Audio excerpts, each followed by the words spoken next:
But on June the 26th of last year, I made an announcement to my family.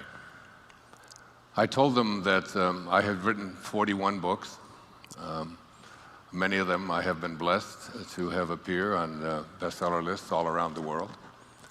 And that I was not going to do that anymore.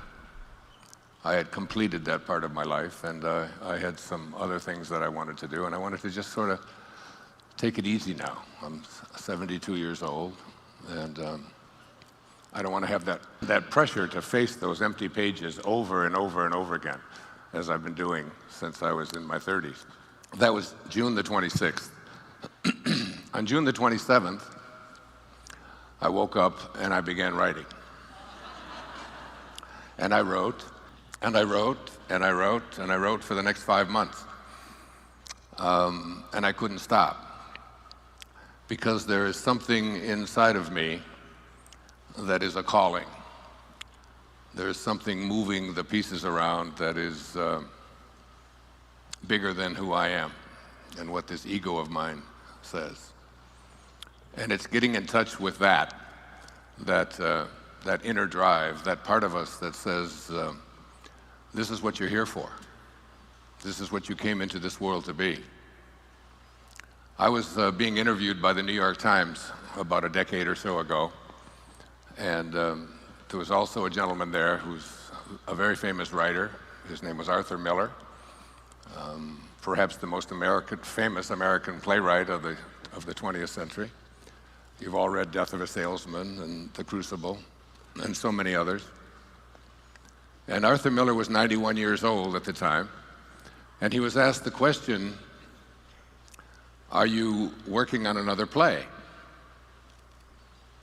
And I'll never forget his answer, because it inspired me in many ways. He said, I don't know, but I probably am. But I probably am. That there is something that calls all of us here. And I just want to speak a little bit about that in the time that I have here this morning. There was, I have said that if there is, I wrote these words out last night. If there is intelligence behind life, and there is every reason to believe that there is, or that there may be, and think about that for a moment. If there's intelligence behind life, and all of science points to the fact that there is some kind of an intelligence behind life, behind this body that you were hearing about in the last hour, that there's something mystical, if you will. And I brought with me just a quote from the man who won the Nobel Prize for Physics. He was Einstein's greatest teacher.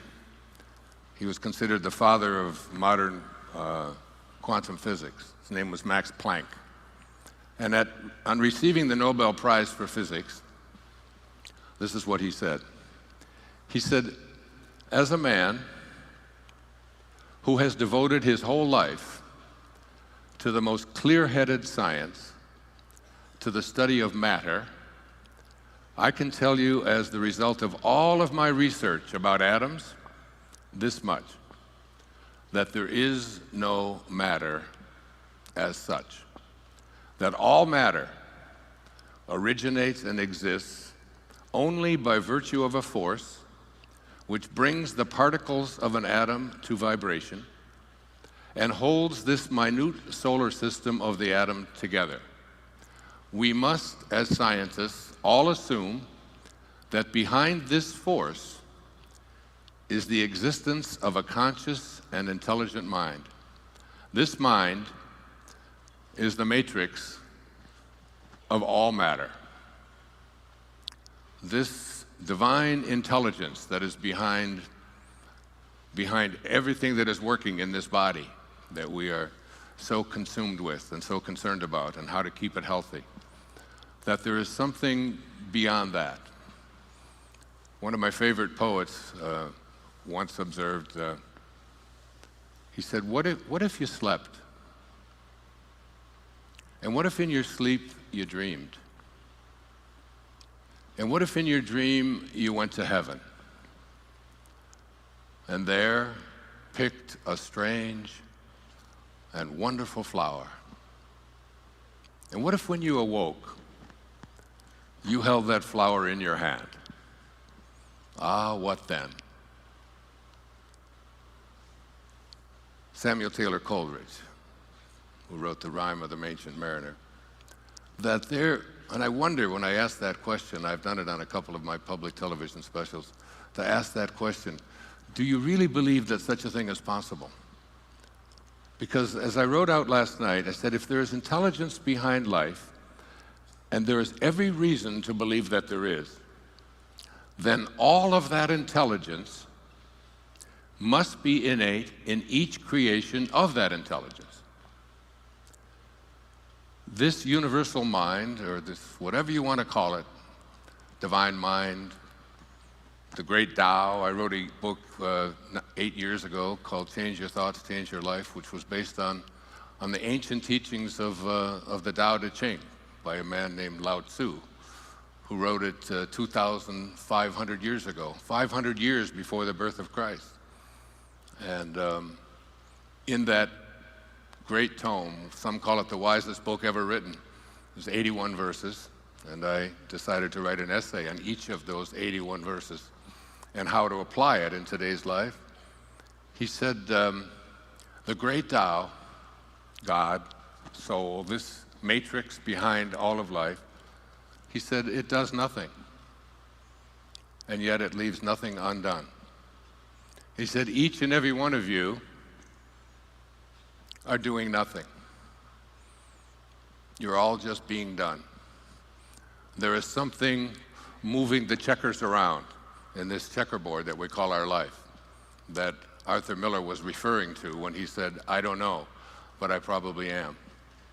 And that I said, when I said to my children, I'm through writing books, not only have I written an entirely new book, which was 144,000 words that I couldn't stop writing. I wrote it all by hand, every word of it. It's why I'm sitting on this chair, because my neck went crazy, sitting there hour after hour writing about all the significant quantum moments that have appeared in my life that turned the direction of my life from where it was headed into a right turn and sometimes into an about face.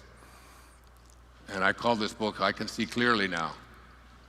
I can see clearly that the things that were taking place when I really thought that I knew what I was doing, and something else was in charge of the whole process.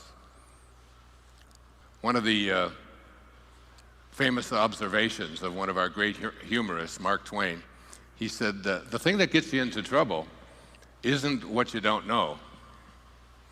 It's what you know for sure that just ain't so. And there's so much of what we know for sure that just ain't so. Just like what I knew for sure that I wasn't going to be writing. Not only have I written another entire book and looked at all of these significant factors and features that were really at play, moving me about, but I've written another book on top of that I'm about 3/4 of the way through, based upon how to apply the Bhagavad Gita, the great song of the Lord that Gandhi based his life on, and how we can apply it each and every day of our life. So there's a wonderful poem I want to share with you that reflects what Mark Twain was saying, that it's what you know for sure that just ain't so. It's called The Cookie Thief. It was written by Valerie Cox. A woman was waiting at an airport one night with several long hours before her flight. She hunted for a book in the airport shops and bought a bag of cookies and found a place to drop. She was engrossed in her book, but happened to see that the man beside her, as bold as could be, grabbed a cookie or two from the bag between, which she tried to ignore to avoid a scene. So she munched the cookies and watched the clock as this gutsy cookie thief diminished her stock. She was getting more irritated as the minutes ticked by, thinking, if I wasn't so nice, I'd blacken his eye. With each cookie she took, he took one too. And when only one was left, she wondered what he'd do. And with a smile on his face and a nervous laugh, he took the last cookie and broke it in half.